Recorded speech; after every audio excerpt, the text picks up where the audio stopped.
Welcome to the Toffee Blues, your source for all things Everton, and welcome to the Everton RANT show live. I'm Callum, joined here today by Paul. How are you doing? Not bad, mate. Think I'm coming down with something, but I'm past the fitness test, so let's crack on. Yeah, I'm not feeling the best either, so if you see me, whoever's watching, taking a drink every now and again, it is because I might just start sounding like a frog halfway through otherwise. So to get into things, I think we might as well start at the easiest touching point, and that is the Sunderland game.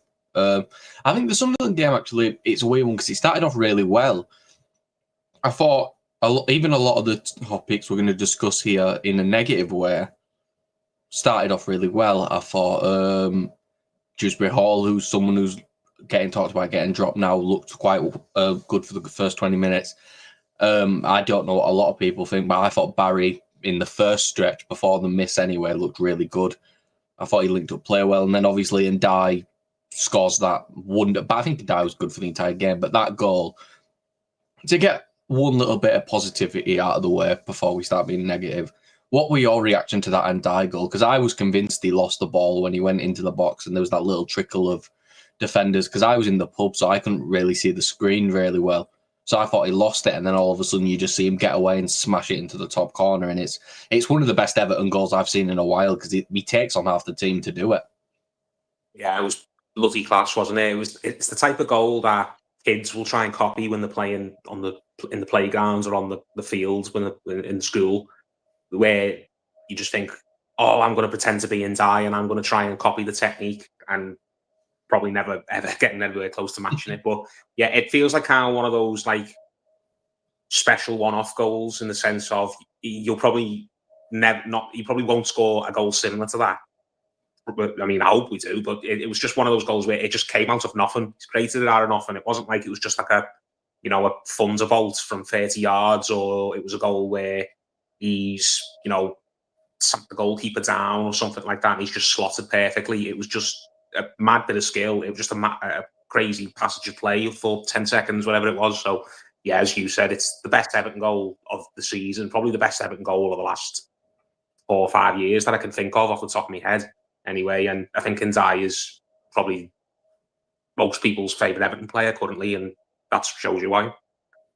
Yeah, I personally think he's really starting to get into that discussion this season of one of the best players in his position in the league, because at the end of the day, the stats back it up. I mean, that goal shows the eye test backs it up, and I think he's really starting to get into those discussions, and it's unfortunate for us, but it's why you see a lot of the Big Six fans who only watch, one game of football a week, all of a sudden are now discovering him and want him at their clubs. But he's proven that he's by far 100% good enough to be playing for a club that competes in Europe and is challenging for trophies every year.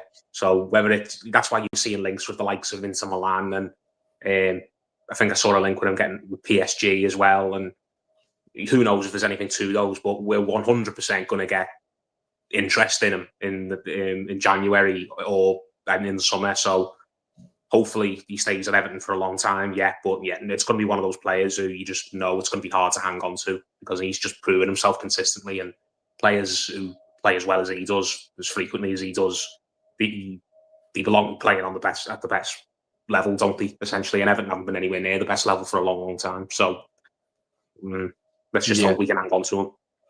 And I think going into the Sunderland game, I think it unfortunately sums up every negative thing we say about Moyes in a nice 90-minute package, because we start the game off really well. We're in complete control. Honestly, it's a good case for us being 4-0 up at half time if there's a little bit of luck goes our way. There's the Garner shot right at the start. There's the Grealish hit in the post. There's the Ndai goal, and then of course the Barry miss. I feel like it's one of those things, isn't it, where you're a bit lucky and the wind carries the ball a little bit more in one direction. And the two post ones are really unfortunate because they're both really good strikes from Garner and Grealish. The Garner one especially, I was still at the bar. And then all my mates watching it were going, oh, because they thought it had gone in. It was really nice work by Barry to get it down to him. And I think it did show his strengths. It showed, his ability to be a hold-up player, a bit of a backboard. He's able to immediately get it down, Garner's, doesn't require much effort to get the touch, hits it well. I think it's the first, 30 minutes were complete control against a team who have been, I know they're newly promoted, but if we're going off form and everything we've seen, they have been one of the best teams in the league this season. Sunderland just started quite flat for my money rather than us playing particularly well.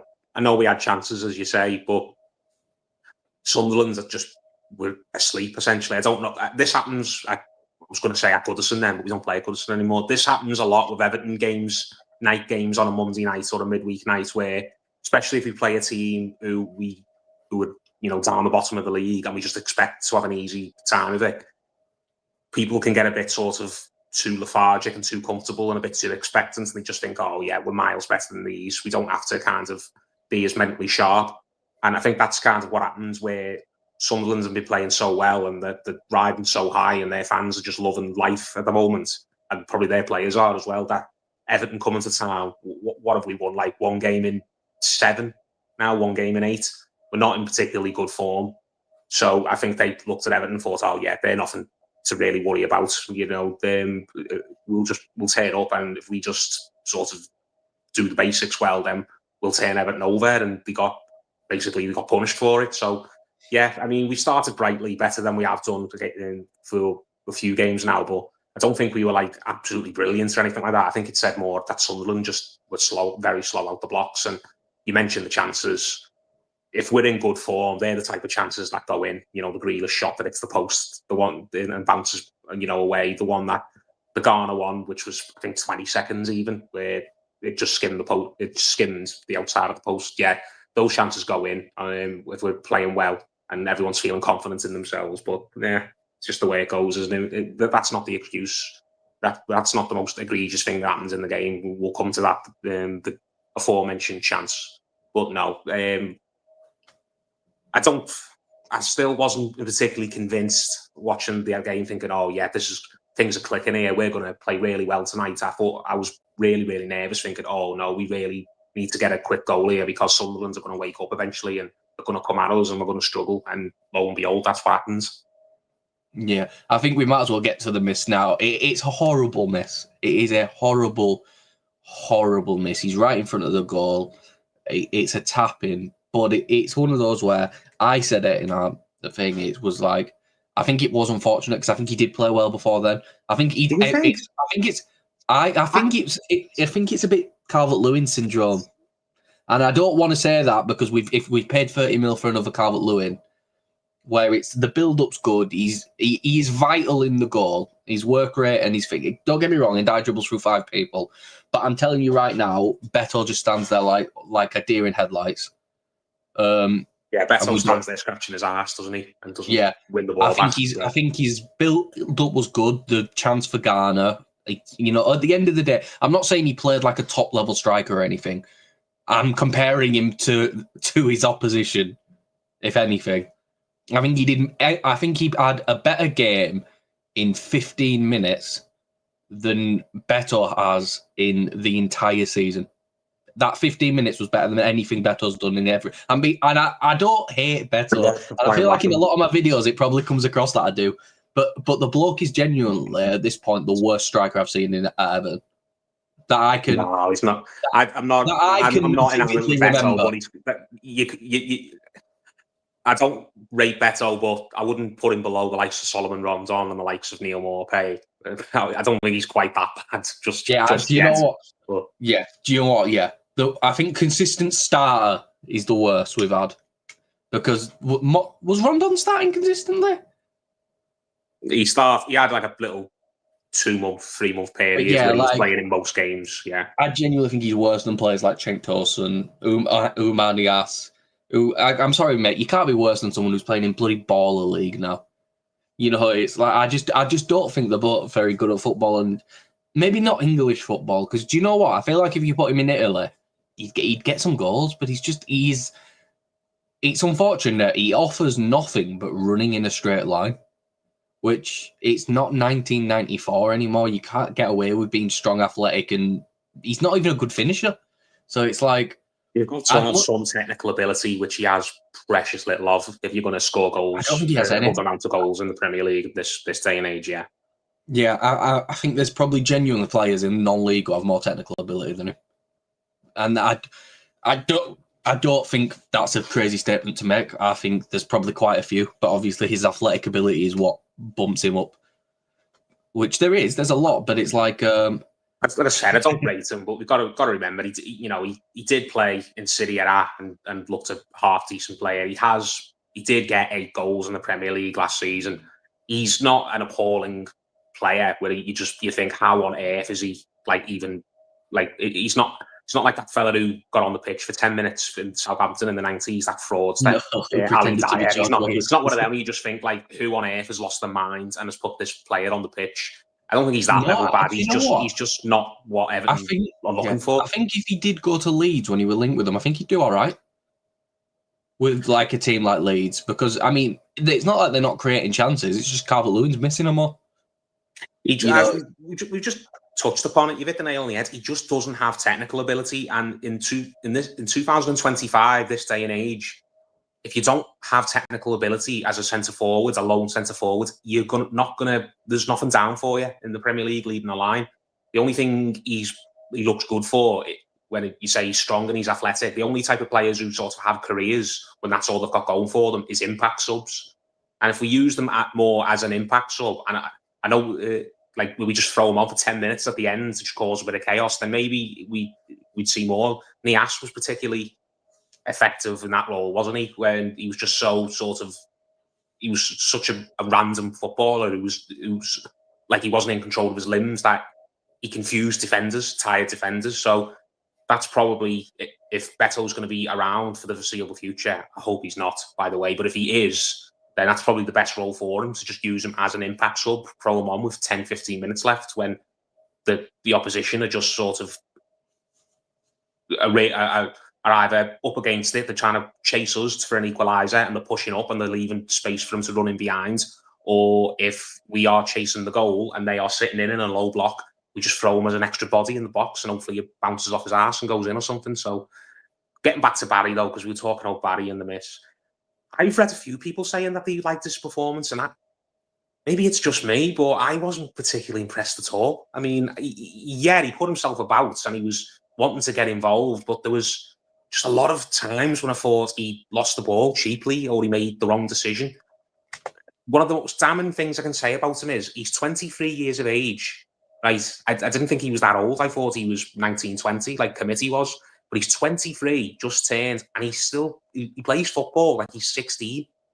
Honestly, I've seen teenagers who look more sort of better, I don't want to say coached necessarily, but they look like they're just so like aware of what's going on around them on the pitch. Whereas he looks like he's playing in a five-a-side with his mates at times, where he's just not aware of the fact that he's being man-marked. He's not aware of the fact that he hasn't got any space behind him to run into. He's not aware that he's not running into the right areas to get on the end of, to give the likes of Grealish an option to play him through. So yeah, it was a slight improvement from what we saw from him in the likes of Crystal Palace and what was the other game he played in the away? It wasn't Man City. Wolves. No, he didn't play. No, he got hooked on that. That was the cup game. No. Let me see if I can check. It was Wolves. It was the cup game. The cup game against Wolves. Yeah, I was thinking of the league game because Beto started that one. No, you're right. It was better than what we've seen against Crystal Palace a few weeks ago, or what we saw against Wolves in the cup, when he was so bad we dragged him off at half time. And I think people as well, the fact that Beto came on and was so poor and so ineffective and did nothing against Sunderland, which flies in the face of everything I've just said about what his role should be in the team. The fact that Beto came on and was so ineffective has made people reevaluate Barry's performance for the 50-odd minutes before. They think, oh, well, Beto came on and was so bad, we shouldn't have took Barry off. Barry wanted to stay on. Maybe Barry would have offered something different. But Barry was sat on the side, shaking his head and sulking and pulling faces. And I was thinking to myself, mate, and I've defended Barry on these streams. I have saying we need to be patient. And I still think that he deserves more time, necessarily. I wouldn't pull the plug on him yet. But you can't sit there shaking your head sulking about the fact that you've been dragged off when you are missing chances like that. I'm sorry, my sister could have scored. Honest to God, like you can't be playing like that. And that was a game-changing moment, literally. If we'd have gone 2-0 up, I don't know what minute it was in when he missed that. I think it was around the half-hour mark. But if we'd have gone 2-0 up at that point in the game, that's a completely different football match, the way it plays out. And Sunderland, that was the moment where Sunderland woke up. Sunderland support sort of kind of roused themselves and started getting on their players back in a constructive way. Like, come on, wake up. We should be getting battered here. You're lucky you're still in this game. And Sunderland roused themselves and played better. So I'm sorry. Like, I'm not going to put it all on Barry and say it's his fault we didn't win the game, because other players let us down as well in the second half. But you can't be missing chances like that and then wondering 100%. Why the manager doesn't have faith in you. Yeah, 100%. I think I didn't agree with but I think, like I said, I think it's a lot of my looking of it when it came to the performance is comparing it to what else we had. If I were comparing it to other strikers in the league, I'd be throwing my hands up. But I feel like we've got to compare it now to what we have.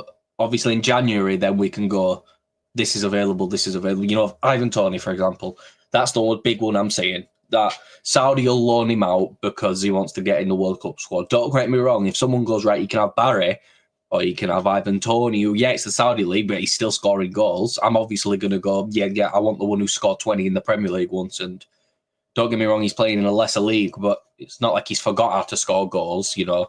He's not he's not like 34, 35 or coming off a bad injury. He's not yeah. He surely hasn't rapidly declined since we last saw him in the Premier League. I know what you're saying. And he's motivated for something.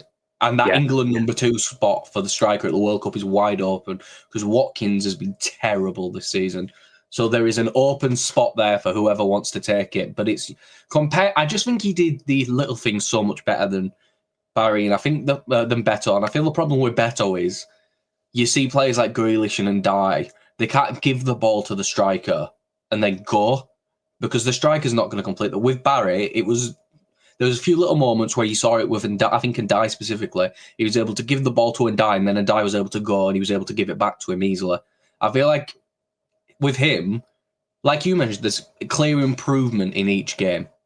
And I think, unfortunately, the sitter is the story, and as it should be, you're a striker, your job's to score goals. But compared to Beto, I think he's miles better than him. And I think it's a thing where it feels like to me, and this might just be pure me hoping, when that first goal does go in, it might be like it was for Beto last season, where all of a sudden one went, then another, and I'm not saying he's going to score 20. I don't think he's a 20-goal a season striker, even at his pomp. I don't think many of those are around anymore. I don't think there's many 20-goal a season, pure, you know, like what you had 5 or 10 years ago when you had bloody Defoe, Bent, players like that, who were just goals. But I think he's a good player, and I think it's like you said, I think he needs time. And it's one of those where someone put it here, and for everyone in the comments, I am going to read all of the comments, but I think it's going to be when they're relevant to what we're talking about. So it's this one here from James, and it's signing Toney isn't a problem for me, but it's only temporary. 4 to 6 months is what I think that is true. But, you know, for the end of the day, if someone like Toney comes in and he's willing to take aside someone like a Barry, he's not a mentor senior player or anything in terms of he's like 34, but he's got experience scoring goals. For all we know, it's not going to turn him into but 6 months with Ivan Toney, a few games in the cup, actually being given time off the bench as well. I think that's a thing. Is if Beto goes and he becomes a backup striker again, if we sign Toney and Toney's done nothing in 65 minutes, then give Barry 25, 30 minutes to go do something, not 10. Like, because I say this all the time, for footballers coming off the bench, you need 5 or so minutes to adjust yourself, unless you're one of these players like Hernandez, these proper super subs who got used to it, where you need to get a feel for the game. If you've got 5 minutes and then you've only got 5 minutes left to play, you're not going to have an impact. It's that simple. But again, I think the story of the game should be his miss. I'm sorry, but like you said, there's not many Premier League goals I'm absolutely certain I'd score. But if you put me in that exact situation, because if I'm making the run or I'm making it to the box and then collapsing to my knees. But if I'm put in that situation to just kick it, yeah, I'm scoring. but it's unfortunate. It's a really simple miss, but I have faith in him, and I think he should keep starting because I think he's miles better than Beto, and I have some other changes in the game that need to. So obviously the sub for Beto, which you mentioned, we don't need to keep going on it. If I just get a few things about Beto here, this is the main one. I'm just not gonna say anything. Leave that there for a few seconds, and then take it away. Because I definitely agree with that. But I think the next sub for me is I think it's the big one for me. It's Dwight McNeil coming on, and I think every Everton fan had the same reaction when they saw Dwight McNeil come on for and die, and it was that we're either clawing on for dear life to draw this, or we're losing. There's no other alternative. We're not winning the game now. That's how it felt to me. How did you feel when you saw McNeil come on?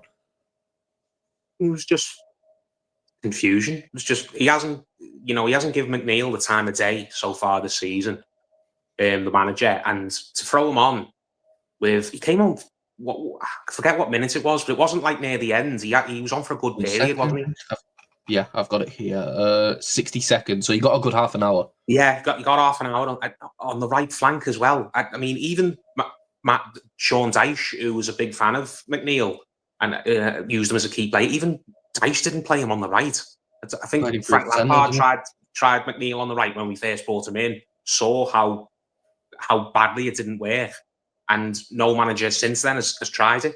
So it just felt very, very random to just throw him on the right. Like, that's the type of sub you make when we're down to 10 men and we just need to, keep a shape, or we just need to kill the clock for a few minutes. Do you know what I mean? It didn't feel like, as you said, the type of substitution you make when you're trying to turn the momentum of the game back in your favour, and you're hoping to go on and score. It was just David Moyes has always confused me with his substitutions. He's always been a very, as I've said, reactive manager, not proactive. But I don't get what he was reacting to by putting Dwight McNeil. It wasn't like, as I said, we had an injury to on the right, and we had no sort of right side of midfield, and on the bench you can come on and you just think, you know what, let's just throw McNeil out there because he's fresh, and we just need to have someone who's covering that flank for a few minutes before full time. And as I said, I've never seen such a one-footed winger in my life. Dwight McNeil, he's got no right foot.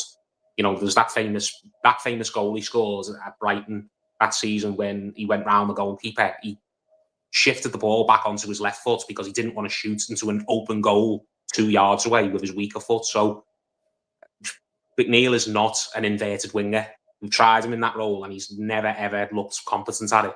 And I don't know why Moyes decided to try it. I really don't. And he said in the post-match, McNeil's been training well, and I thought it was time to give him a chance. So, okay, I can maybe give Moyes the benefit of the doubt of that. Maybe he did want to decide, okay, I'll see what this lad can do. But you're setting the lad up to fail by putting him on in a position where he's just so ill-suited. So, yeah, I mean, I wouldn't be surprised if we don't see Dwight McNeil much at all now. I'm more convinced than ever that he's going to be out the door in the next transfer window. I really am. He's not necessarily I know everyone's linking him with Sean Dyche and Nottingham Forest, but what's a Nottingham Forest need Dwight McNeil for when you look at their squad? I think McNeil will definitely leave Everton in the very near future. I don't see a place in the squad for him. And David Moyes, I think, unfairly will have looked at him on that Sunderland game and said, "Oh, right, well, I gave you half an hour and you did nothing." And it just adds to the credence, doesn't it? I don't see anything McNeil has done to make Moyes feel like he can be a player he can rely upon, whether he's been given fair chances or not. So, yeah, I know I'm going on a little bit here, but yeah, it was a very, very strange sub, one of the strangest subs I've seen for a long time. Yeah, I genuinely think David Moyes could not make a good substitution if his life depended on it. At this point, I'm saying, because it's like, I don't necessarily think it wasn't like the type of substitution you think, oh my god, that's ridiculous, he's being stupid. Like, I didn't kind of like get angry at the sub. That's how I felt. I was just like, what? It was just confusing. I was just confused. Why would you throw him on with half an hour left in the wrong position when you've got a right winger who is chomping at the bit to get minutes or sat on the bench next to him? It was just a very, very strange sub. I don't know whether Moyes just overthought it or what, but I hope to God he wasn't hanging him out to dry, because we know managers do that. They'll never admit to it. No manager will ever admit to doing it, but 100% it happens. Managers throw players out there to make them so they in the expectation that they're going to do badly, so they can then turn around and go, oh well, see, I gave you the chance. I don't want to hear you complaining anymore. 100% managers, throw players under the bus like that when they throw them on the pitch with no chance of succeeding. I like to think Moyes wouldn't have done that to McNeil, but I'm struggling for answers as to why he put him on. I don't think it has anything to do with McNeil personally. I think it has everything to do with Dibbling, because there's rumours that Dibbling isn't training the best, and then all of a sudden for Moyes to go, look, I'm picking this guy on the right instead of you. This Maybe. one who's, and that's how it feels to me, and it's not the right way to go about it, because at the end of the day, right, Dibbling's attitude might not be perfect, but he is literally a child. He is still, it's like his attitude, again, how many 18-year-olds do you find in football where their attitudes are perfect? Because I can take you right to Barcelona and it don't matter how talented he is. At the rate he's going, his career is going to be done by 23 at the rate he's going.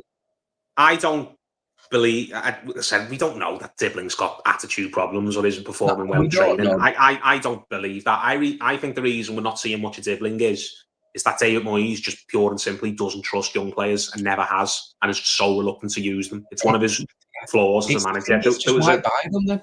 It's because he's bought a few. It's not like he's bought, like, if we're going off young, he's like still probably 24 or under. Barry, Röhl is still one of them. Bloody Dibbling, I'm trying to think of who else we signed, but they're free. Asno, and it's like, why sign him? At the end of the day, you've got a squad build. You have got a plan for the future. But Moyes has never been a player who is going to cause himself to be reliant on someone who is really young.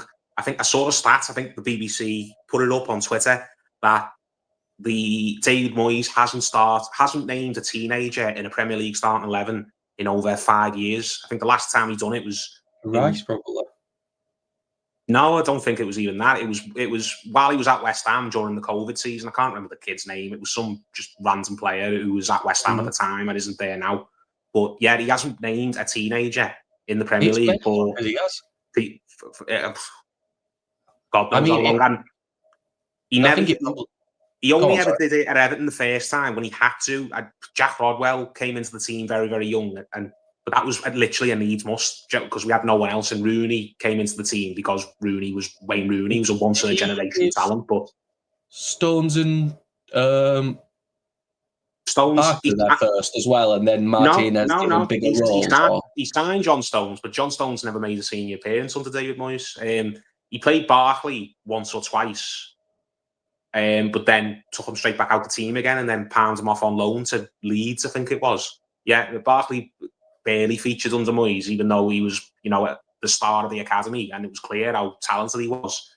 And John Stones, Moyes did well bringing him to the club. He's definitely got an eye for talent. He can spot players who could potentially develop into something really special, but he didn't play him. It was Martinez who, properly broke Barkley and Stones into the team. But it's just David Moyes' blind spot as a manager, and I'm sure if you asked him about it and pinned him down, he would give you some very reasonable arguments as to why he doesn't like to trust teenagers. But the Dibbling one, I can, as much as we all want to see him because we spent a lot of money, I'm convinced we've signed him for the second half of the season. Mostly that will be when he gets the minutes, because you've got to remember AFCON, AFCON's coming. Grealish, when was the last time Grealish completed a season where he played 35 plus games? Grealish tends to get that's the thing with me, and it's Grealish is going to get him. I feel like he's playing 90 minutes almost every game in the league so far. Like he's played 1, 2, 3, 4, 5, 6, 7, 8, 9. No, my point is though, Grealish is the way he plays football, the fact that he gets fouled a lot. He at some point in the season surely is going to pick up knocks and niggles, and it's going to have to. I'm so just used to expecting him to be injured. And it's a bit weird that for me that he's not. He's never had like a terrible injury in his career.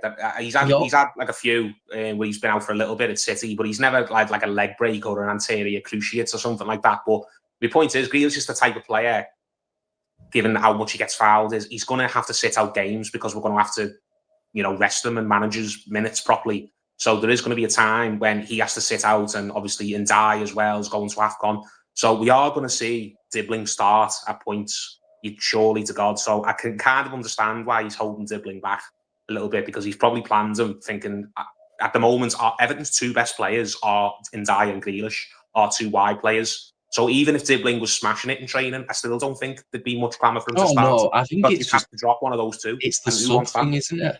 It's Yeah. the I think it's the I totally agree with you, but I think it's getting to the point now where it is like another two losses, and it's at a worry point then, which is mental to think about. Obviously, I don't think we're going to get relegated. I don't think we're going to be close by the end of the season. We'll go on one of those David Moyes runs, which you do where suddenly you go 7 or 8 games unbeaten. And then it's, look, we're 9 points away from it. But right now, you kind of can't argue that we're not. We're only 5 points off. And improve, which I don't think we are. But if someone says you are, and you look at it and go, I can't really argue that we're not. So it's like, unless you're West Ham or Wolves, it's too early to be putting anyone in, relegation battles. It's far too early. The league's a lot tighter this year. Look, Liverpool, we're top of the league for the first 6, 7, and now they've just gone on a crappy run, and they've fell off completely, haven't they? And they win one game against Aston Villa, and now all of a sudden they've gone from being runaway leaders to completely out the title race to back in the title race. West Ham, 100%. West Ham a month ago looked like they were going down in flames, and they come in and they've won a game under Nuno, and they got a good point at Bramley Moor. So they look like they're going to put up a good fight now. The only team who I'm absolutely certain where they're going to finish is Wolves. Wolves, I think, are 100% going to go down. But every other team in the Premier League, I don't think you can say with any certainty where they're going to finish, Everton included. So it's too early to be worrying about stuff like that. But it takes time to build a team. Everyone's been so downtrodden and so used to looking over our shoulder and so used to being in relegation scraps and having to try and dress up crap, like having to get behind, putting Damari Gray as a centre forward and having to get behind playing Neil Maupay as well up front and having to play other players who are just not fit to wear the shirt. I don't want to go into them. But basically, we've had such a bad time that all of a sudden, because things are look a little bit better off the pitch, we're finally away from all that turbulence. We finally have some stability. That people want the good times to come, and we're impatient. We are an impatient fan base in general, but people are not willing to see the big picture or struggling to see the big picture. That's a better way of saying it. Everton are in by far a better position than we were 12 months ago, by far, on and off the pitch. We've got a manager who has spent his entire career taking bottom half sides and improving them and getting them pushing towards Europe and making them a team that is really hard to beat. We've got players in our squad now who a lot of other teams in the league would take off us if they could. We've got a stadium that is the envy of everyone else in the country, whether they'll admit it or not. I don't think there's any other team in the Premier League that, hands on heart, would say that they think their stadium's better than ours. Things are going in the right direction 100%. Just winning football matches makes everyone feel better, and we just haven't won enough football matches, quite enough, over the last 2-3 months to make everyone, settled and make everyone see the big picture that Everton as a club is moving in the right place. I think what makes it worse is that a lot of these games were winnable. Like you say they are winnable, but were they winnable? We're not. Sunderland 100% was.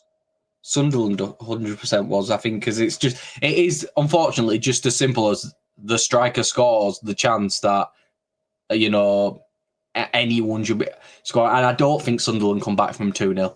I think that Xhaka goal, I think that one goal comes no matter what, with the momentum they were on, I'm going to get into that goal because I don't think it should have been goal in the first place, and it was captain mistake who caused that once again. But bloody, it's that's harsh. That's harsh. Captain mistake. I don't know. I think it's just a deflection.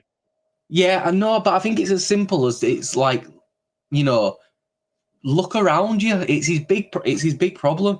Obviously, not when he takes the shot, but it's just as simple as that. No, and it is probably a bit harsh, but if he doesn't stick his foot out, Pickford saves that 100%. It's going right at his hands. No, but I don't want a defender who gets out of the way who doesn't try and block shots that are coming in. Yeah, but I think sometimes it's just you don't have to throw yourself in front of everything. I think it's like a lot of you look at the best teams who have the best goalkeepers in the world. Sometimes defenders will trust their goalkeeper, and I think that's fair. And I don't blame him now as much as when I first saw the replay, I was fuming, and then I've seen the highlights and stuff, and I'm like, okay, I get it. I get it. You know, you if the ball's coming towards you, you throw yourself in front of it. You haven't been able to get all your foot on the ball, so it's rolled over your foot and took a deflection. It happens. But I just think it's unfortunate for him that I think he has been horrible for, not horrible, but he's been bad for a solid coming close to a year now. He's missing Branthwaite. It's that simple. But I don't think that can justify it. You can't be starting in the Premier League for what wants to be a top half side. So that's obviously not right now what we are, but what we want to be. You can't be starting for us if the simple answer is, well, I can't play well without this fella. I don't think it's that he can't play well. I just think that he's much better suited. It's just how he is as a footballer. Some players have better partnerships with other players next to them. There's midfielders who play better with certain midfield partners. There's strikers who play better with certain number 10s around them. I know his levels have dropped from what we've got used to. He hasn't been, the Tarkowski of 2-3 years ago for quite a while now. And Michael Keane, to be fair to him, has been playing out of his skin, I think, so far this season. But he's been really good. The minute Branthwaite is fit again, I still think that Branthwaite should come straight back into the team for Michael Keane because it's reliable, isn't partnership. Everton's best defensive partnership by far is James Tarkowski and Jared Branthwaite. So I think the only way Tarkowski comes out the team is if he's so bad, he's throwing the ball in the net every game, which I don't think he's been that poor. If he's so bad, you've got to get him out the firing line. Or if he gets an injury, because you've got to remember, he is the captain at the end of the day, and captains always... I don't know why. Why? I just think the fella behind him is better suited for it.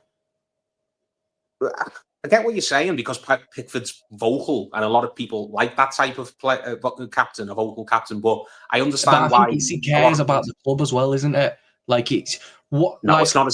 There's more goes into it than that, mate. Because captains... I think it's obviously that it's everything, and it's better for an outfield player because Pickford can't run over to Grealish and be like, "Do this." Exactly. That's why.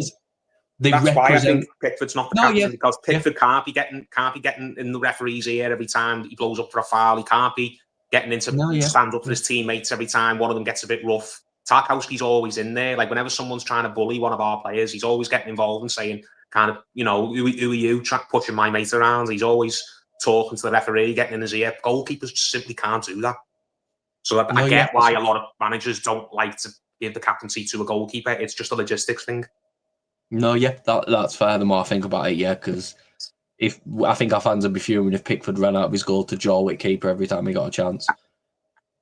You've got to remember as well, just because a player's got a captain on the pitch doesn't mean he's the captain in the changing room. No, it's Coleman, isn't it? Coleman's the captain in the changing room, and it wouldn't surprise me if Pickford is Coleman not the official captain anywhere, and then it's Tarkowski's like the vice captain thing. Officially, Tarkowski's the vice captain and Coleman's the club captain, but Coleman seldom plays anymore. So, but you've got to remember, just because most teams now, most squads have like a hierarchy where there's like 3 or 4 captains. So, sometimes they make it official, like Emery does in his teams. He has like 4 official captains sort of thing, and they all trade the armband between them. Sometimes it's more like an unsaid thing. And I think that's probably the case here. We've probably got 4 or 5 captains, and Pickford is probably one of them. Coleman's one of them. Tarkowski will be one of them, and he's the one who literally wears the armband on the pitch. Might be one of them. I think Gay is probably one of them because he's one of the most senior players and he's played at the highest level. So, like I said, Tarkowski's not played as well as we want, but you've got to add context to it. He is coming off quite a bad injury at the back end of last season. He hasn't got his best defensive partner next to him. The team is not as good as a lot of people want it to be. It's still a lot better than it was 2-3 years ago, but it's still a work in progress. You got to remember, there's players who have been injured who are all at different varying fitness levels. So, I think it's harsh putting the goal solely on Tarkowski. I don't want a centre half who doesn't try and get in the way of shots that are coming in. Personally, I think the goal's a collective thing. The team just came out to sleep. I think they've all got to take responsibility for that. Yeah. I think a lot of his issues come from poor fullbacks as well, is what I can give him a bit of credit for, in the term of that. It's simple, and Xhaka kept doing it. One lobbed ball over his head, it's doom. One little lobbed ball over his head, he's not catching up to someone crawling, it feels like.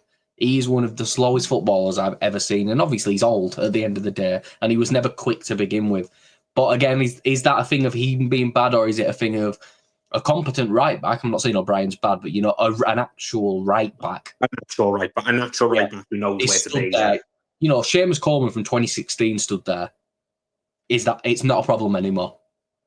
And is it a thing where it's the same on Keane's side, I guess, but I think Keane is magically a bit more athletic than Tarkowski.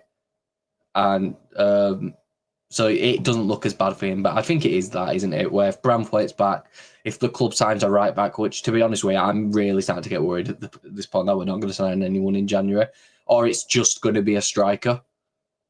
Because I think genuinely, I've got me Mikel Antonio shirt already, 100%. I can genuinely see that happening. I don't want to depress people, but he's a free agent. David Moyes loves him. We need a striker. I don't want to see it, but I've just got a nagging feeling that's what we're going to end up with. Do you know what? As a third striker, it's not the end of the world if he's just there to make it. Mate, I shouldn't have even mentioned it, mate. Please don't try and talk yourself into it, please. No, but it's like if he never plays and he's just there because he knows Moyes and to make people in a good mood. He seems good at that. I'll give him credit. He seems to know how to get people in a good mood. That's the point, though, mate. We don't want to sign a striker who never plays. We want a striker who come in and play every game. Oh, if he's the only one we sign, I'm going to cry. But that's But as a court jester, fine.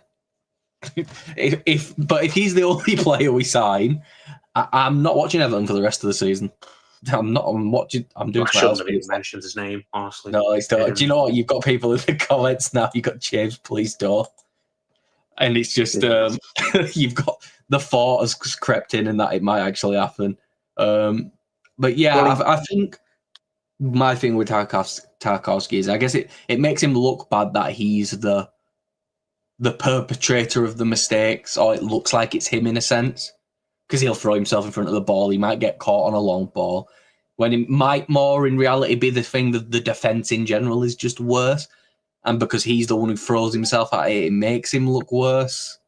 Like it might just be one of those things it's an admirable trait, I guess, on his part because it takes some heat off his... But the fact that Branthwaite's not there and the fact that we've got basically a centre-half playing right back and we've got a very, very limited left back who's the only one who Moyes trusts to play Michaelenko. The defence is just so unbalanced, and that's unfortunately had a really strong, negative effect on Tarkowski. I still believe he's overall our best centre half. Branthwaite is going to become a better centre half over the course of his career, but I still think if we're going to have one defender who is going to play every minute of this season, it would still be Tarkowski for me. So, yeah, I know he needs to pick his levels back up, but I'm convinced when Branthwaite comes back, his levels will pick up. We just have to hope that he can improve in the meantime because Branthwaite's not going to be back anytime soon. And we've got to hope that Keane's... I'm not going to say renaissance, but Keane's sort of good form carries on because I will give him his due. I think Keane's been playing. He hasn't been fantastic, but he's been a good Premier League level centre back, which he's not been for a long time. Yeah, and I think it's everything really, isn't it? I think he's always been good technically, passing the ball and stuff like. He's always been good at that. I don't think that's ever been an issue for him. So obviously, when he's doing that and then he's defending well as well, it makes him look a lot better. Because he can play those nice little pretty 30-yard lob passes to someone's feet. I've always said it, you play Michael Keane on a low block. Michael Keane will have a lot of good games over the course of a season. It's just Everton don't play in a low block. Not under David Moyes, we're not going to do it. And we didn't do it under Frank Lampard. We didn't do it under Marco Silva. In any manager he's played under. Yeah, because he'll have had Allardyce, wouldn't he? Yeah, we did it under Allardyce, and we did it a lot under Carlo because we played very compact under Carlo. No, we didn't really under Dyche either. We did some games, but not really. We only did it you got to remember like when the derbies. A lot of that time when Dyche was here, we had to win games. We couldn't just hang on and try and grind out ugly 0-0s. Apart from that last 6 months, but the first year and a half that Dyche was here, we had to sort of get as many points as we could. We couldn't just sit off and try and nick goals. We had to basically try and take the game by the scruff of the neck because the emphasis was on us. We were on relegation battles. We were in relegation battles, but yeah, people know me feelings on Michael Keane. He's under certain managers and certain systems, he can be a very useful defender. He just hasn't been a very useful defender for Everton over the course of his career. But you've got to give credit where it's due. He has played well since the start of the season, since he's come in. But I still maintain if Jared Branthwaite was in tomorrow, I'd still put Jared Branthwaite back in the team and take Michael Keane out again. I think Branthwaite's good enough to start for England. Like, at his best, the next day, good enough to start for England. I think he's just as good as defenders like Matt Gay from Crystal Palace and stuff. And it's just a thing of, being given that chance. I think there's no England centre-back that has the tools he has in terms of height. The fact that he can play a ball, and you don't get many double-footed centre-backs. You could play Branthwaite as a right or left centre-back and it won't be a problem. Not many of those exist in world football. I think it's the main reason why Real Madrid took that Spanish lad off Bournemouth the first chance they could. Because you don't get many centre-backs that can, in modern football, play the ball out on both sides. It's why United are linked with him every season. United can put him bloody any place in that back three and he'll play well. Yeah. So it's that simple. But I think it's Michael Keane will be dropped unless David Moyes wants to get really, risky and try a back three. But I don't think that's happening with the response that gets from our fan base. Even though, you know what, I don't think it'd be the worst thing in the world right now, just because we have no fullbacks. So I actually, unfortunately, don't think it'd be if three at the back meant Mykolenko never plays for Everton again. Sign me up, play the three at the back. Unfortunately, who's going to play left wing back?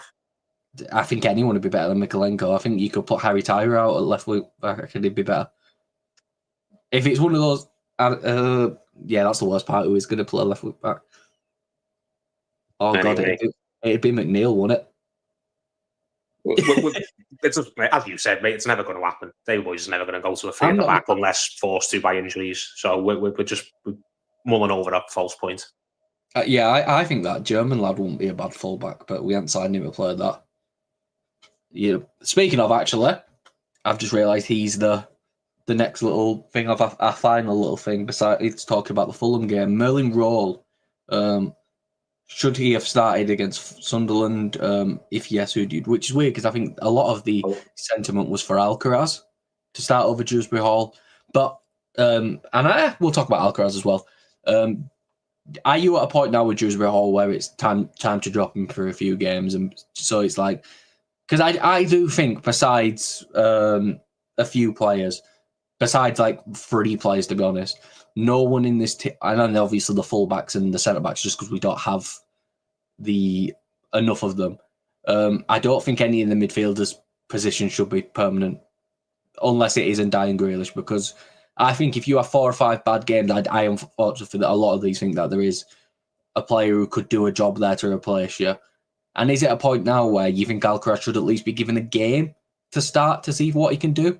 Because I feel like he should be at least be given, him or Röhl should at least be given a game, because I think Dewsbury Hall has offered nothing the past few games.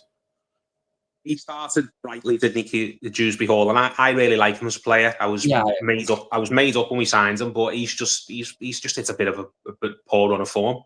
So I do think it's justified dropping him and putting Carlos Alcaraz in, because Alcaraz has looked positive in his cameos so far this season, and he does at some point deserve a run in the team, you'd think.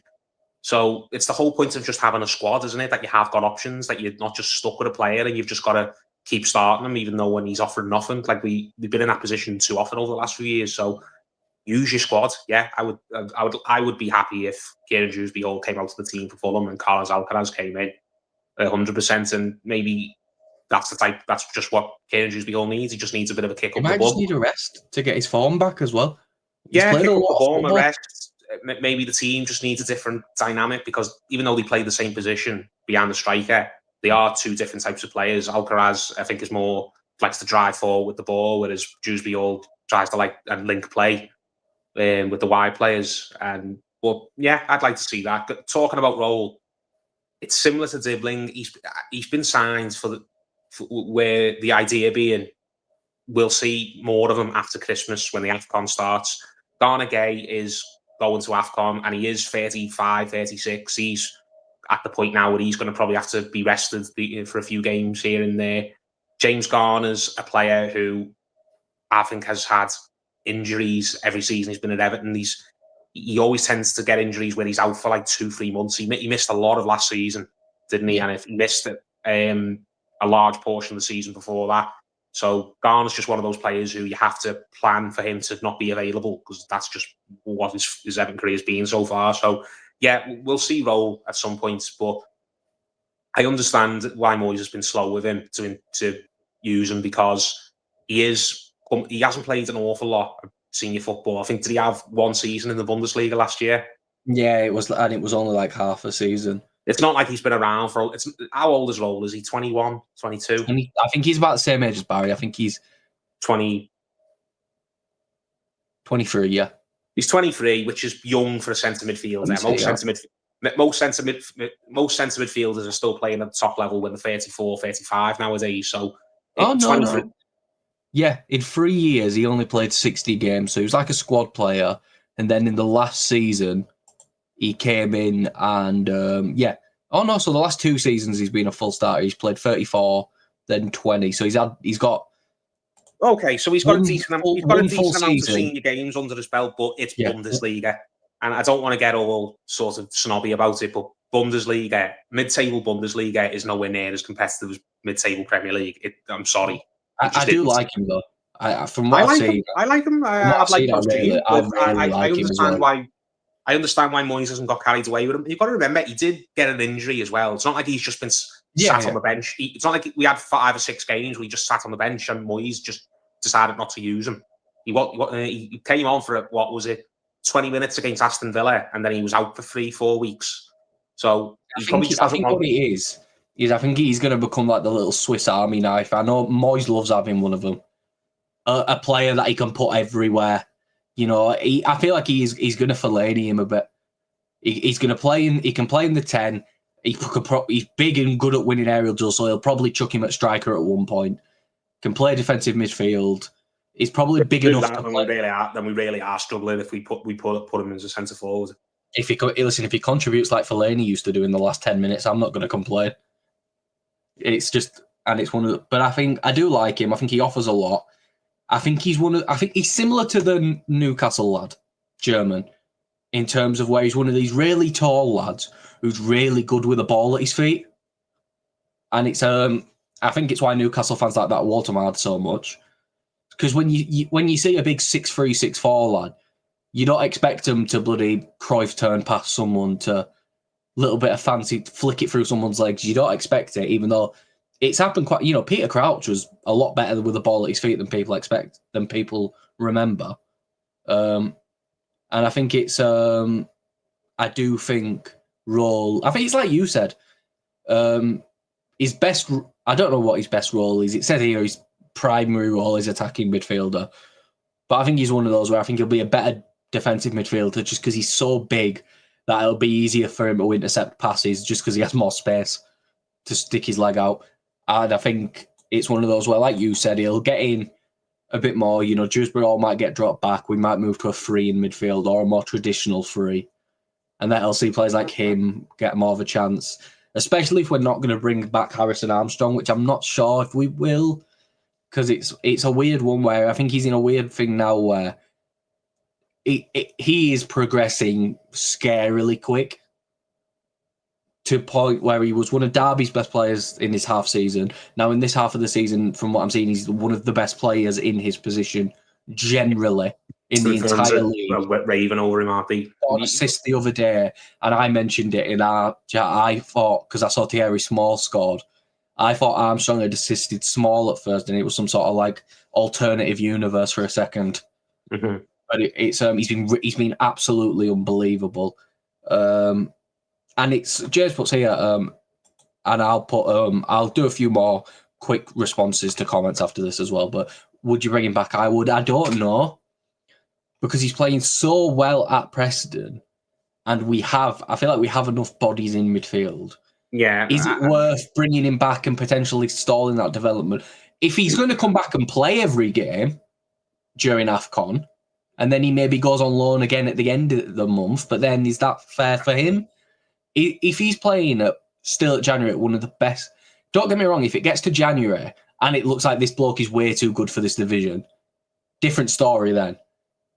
But if he's still doing what he's doing now and he's looking like one of the better players in his division, but not miles above championship level, is he worth staying, or is it much better for him at 18 to go play 40 odd games in the championship, potentially make the playoffs, which Preston look like they could do, and then all of a sudden next season we're looking at it and going, right, just a gear, we can't start you every game now. We've got this kid who's really good. He's good, fantastic at winning the ball, which I didn't think was going to be one of his best attributes. But he's really good. And then is it a thing of us going, right, so we're going to do... I know Moyes doesn't play teenagers, but I think it is one of those like Rooney. I don't think he'll be Rooney, where if the lad's too good, he ain't going to ignore him. If it's to the point where... Yeah, I think it's to the point where... I've said this before, David Moyes doesn't trust teenagers. So... I wouldn't. If Addison Armstrong came back, he would come back and just literally be an emergency cover. He'd have to be one of the best players on the team, wouldn't he, to get a chance? It's like Rooney. Rooney was clear and above the best player at 16. Addison Armstrong's not Rooney, mate. No, that's what I mean. But so you won't play him unless he's like standing out compared to everyone else. And if he's not. Because if he was that good, we wouldn't have loaned him in the first place. I don't know. I think we are stupid enough to. Really I think we are stupid enough to loan a player that good out. I genuinely think with our track of developing youngsters, we are stupid enough to do that. I'd leave him where he is, because if he comes back, mate, he's literally just going to be that player who sits on the bench and only comes on when in an absolute needs must scenario. And best thing for players that age is to get minutes and to play and to get kicked and to, and he's playing at a high level championship. Put them in a tough environment. Put them in a tough environment. I know Preston's not far from Liverpool, but he's probably living away from home on his own, probably having to grow up very quickly. Competing every game as well. At the end of the day, if he comes, it's like you say, if he comes back with us, what's he fighting for? A 12th place finish? He's at Preston, where he's competing for potential promotion. They're in a playoff race. Just leave him where he is, because Moyes wouldn't use him anyway. We'd only bring him back to be a cover, and he's going to develop better where he is. And as I said, we're planning for the future. We don't have to have everything right now. If bringing Addison Armstrong back was the difference between Everton finishing in Europe and Everton not finishing in Europe, then yeah, of course. But that's not the scenario we're in. Addison Armstrong coming back is not going to be what pushes Everton, 3-4 places up the table. I'm sorry, it's not. And I like the kids, and I think he's going to have a really good future with Everton, hopefully. But you've got to remember, this is a slow process, and Everton are going to look to build and build slowly. So just leave him where he is, and hopefully he'll be in a position where he can be an important player for us, if not next season, then maybe the season after that. But we've got to remember, he's only 18. It's not like the lad's 21, and he's got a load of Premier League, he's got a load of senior football experience like Röhl has. And you think, okay, this lad's played a lot of senior football. He's made a big move. Let's see what he can do. Addison Armstrong's not long out of school. Remember? Do you know what I mean? Is he out? Is he out of school technically? Yeah, he's 18. He's 18. Yeah, but so that's still. I've got to remember, he's a centre mid, and as I just said, then 18 for a centre mid is like being 14 as a striker. He's only really just found his proper position as well.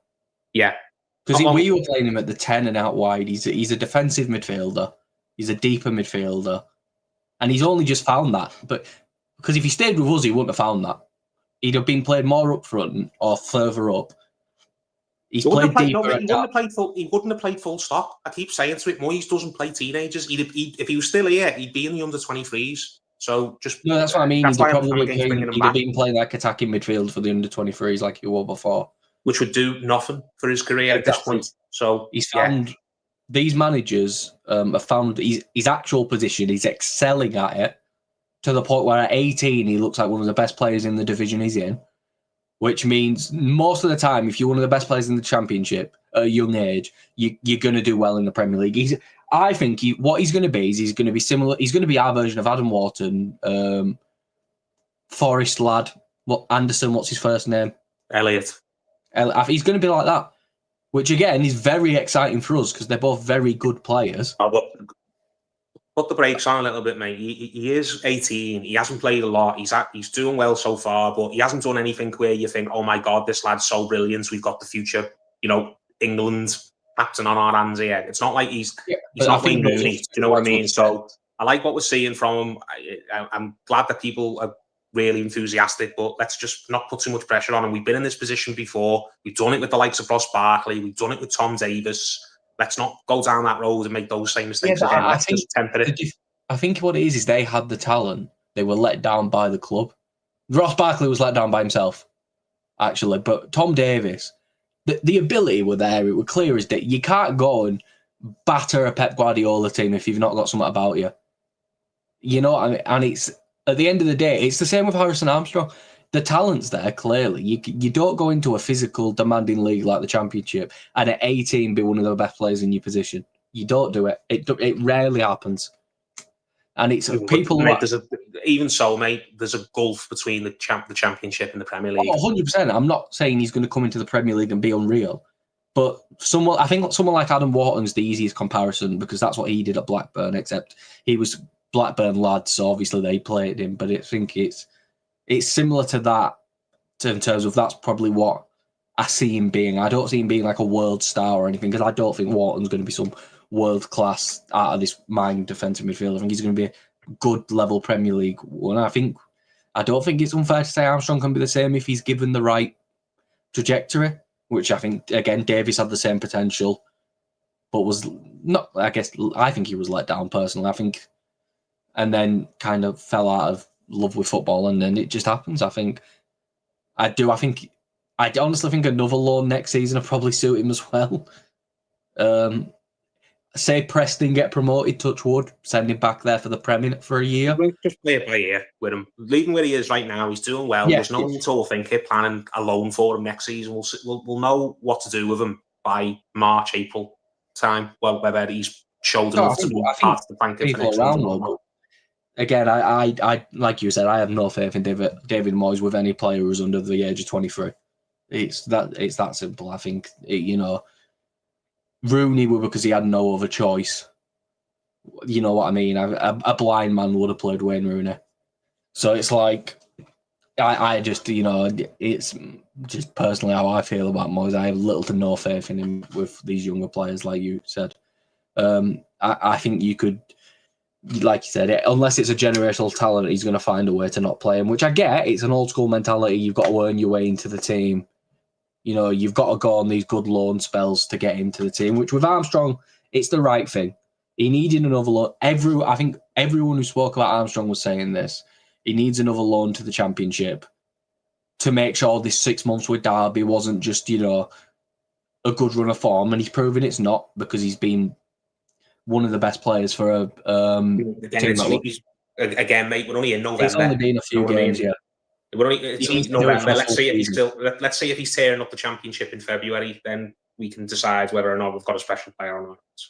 Yeah, I think that's fair. And then I think so. It's just big. But I do, like we mentioned, he should start on loan because he's not going to come here and play. It suits him much better to get 46 games of football in a potential promotion race where he's fighting for something than it would sitting here. I think it'd suit him even more than if he came back and played, to be honest with you. I think because he needs development time. And like Paul said, there's a gap between the Premier League and the Championship. It's going to give him a chance to actually play and to actually develop without having to worry too much. So I think that's the best for him. James puts here, I don't disagree, but he needed a loan, but we never expected this team to be so bad. but I'd love him to do well. I don't think we've been as bad as people say. Like I said, I think we've been. I think we've been. All the games have been fine margins. As I said, people are just frustrated because everyone's in a rush for us to get back into relevance. Basically, everyone's in a rush for us to get back into Europe and challenge. But it doesn't happen overnight. You've got to build. Yeah, I think we're about exactly where I expected us to be. It looks worse now, but there's 6 points between where we are and fourth. It's like I mentioned earlier, all it takes is one of those David Moyes runs, which happens every season, no matter where he is, unless it's at Sunderland, where he'll go on a streak and not losing for 7 or 8 games. It happens every season without fail. And then all of a sudden, let's say that streak happens from Fulham, all of a sudden, we're probably fourth still. And, I'm not saying we're going to finish there, but that's how close it is right now. It's a lot closer than it has been in recent years. A lot closer. And so... Compare this to 12 months ago when I think, had won, did we win 2 of our first 15 games? Something stupid like that. Yeah, it's night and day, mate. I know points-wise it's not, but there were a lot of games last season where we were finding we were just conspiring to lose games, like the Bournemouth one memorably. There's no game this season where we've just been well out of it. Even against Liverpool, it was fine margins, wasn't it? So yeah, it's frustrating. But I'm not panicking and I'm not worried, and I'm not even really angry. I'm just sort of just bored. That's the word for it. I want Everton to be better, and I'm too impatient to wait for Everton to build slowly. But the only way you're going to get better and stay a good team is to build slowly, and that's I just think a lot of people still forget the glaring holes in the team as well. The right back, which I don't think O'Brien's been bad, and the left back is starting to look like one. And if we'll see how Barry goes until January if he's given a proper run, but potential of the striker. Is it a thing where I don't think we'll sign all 3, but Tony comes in on loan, get our right back in, all of a sudden a competent right back. All of a sudden, how much better do we look then when someone can finish off the Grealish cross? When you know what I mean? And it's all these. It could be a completely different story. And I think it is that simple at the end of the day. It's fine margins that, especially now that the Conference League exists, gets you from there to 12th, 13th.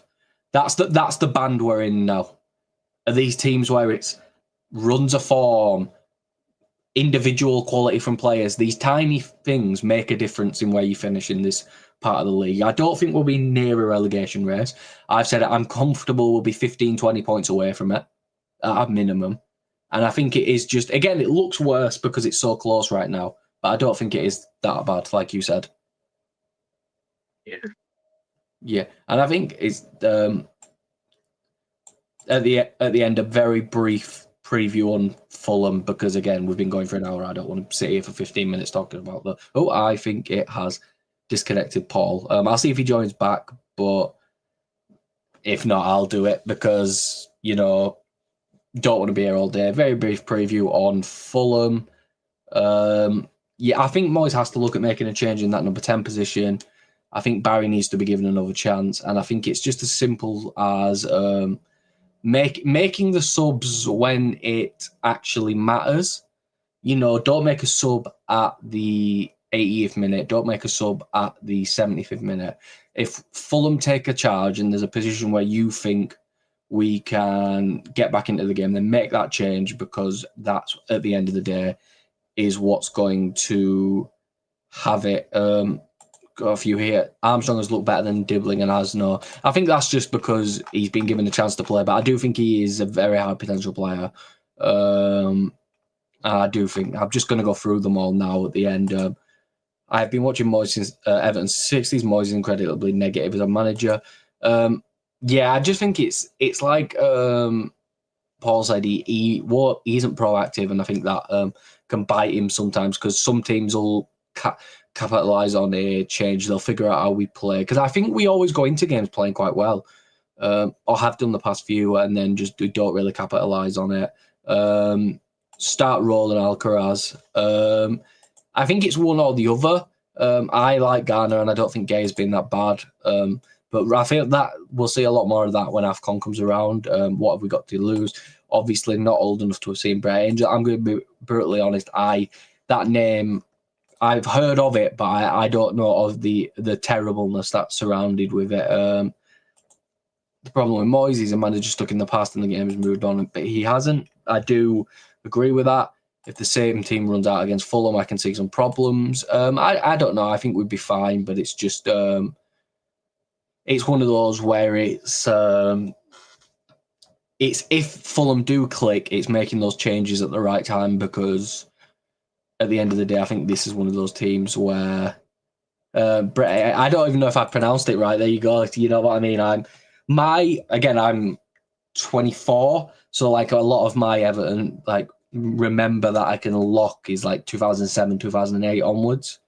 I obviously know about before, but I can't tell you everything about these players unless it's like the FA Cup winning team, the winning team from the 80s that everyone knows about.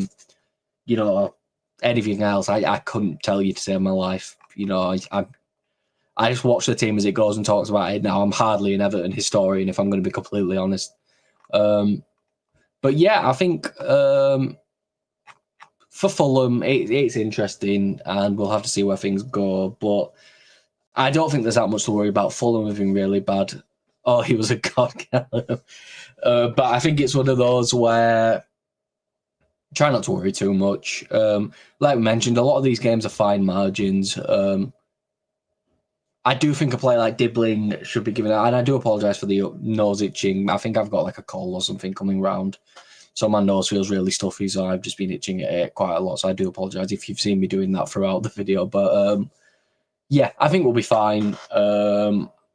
I'm not too worried about anything. I do think it's just a situation where, again, it's a little bit unfortunate as well. It's a little bit of good luck as well, Like I mentioned in the Sunderland thing, I think it is just as simple as that ball curves a little bit more to the right, and Grealish and Garner have scored. It's 3-0 at half-time. The Barry one, I'm not saying luck, not saying any luck with that. You should be finishing that. But I think we'll be fine against Fulham.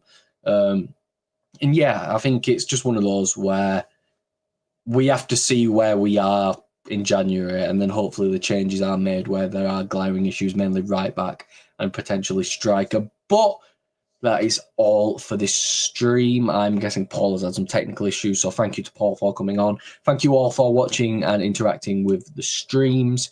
Yeah, I try not to make them too negative, even though it is the rant show, because, no one wants to sit here for an hour and 15 minutes and be miserable. So I try to be as positive and try to look for the good in things as I can. But again, thank you all for watching. Please like and subscribe. Thank you for watching, James, and all the interactions. Thank you to everyone else that did interact as well.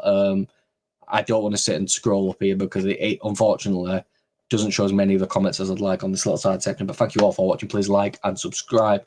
Follow us on Twitter at Everton Newsfeed. Follow myself on Twitter at Callum Brannan3. I should probably start putting that on the screen somewhere, but we're just talking. There's not really meant to be much technical brilliance that goes into this. And I'll see you all for the next video and our live stream that I am on. Have a good rest of your day, everyone, and goodbye.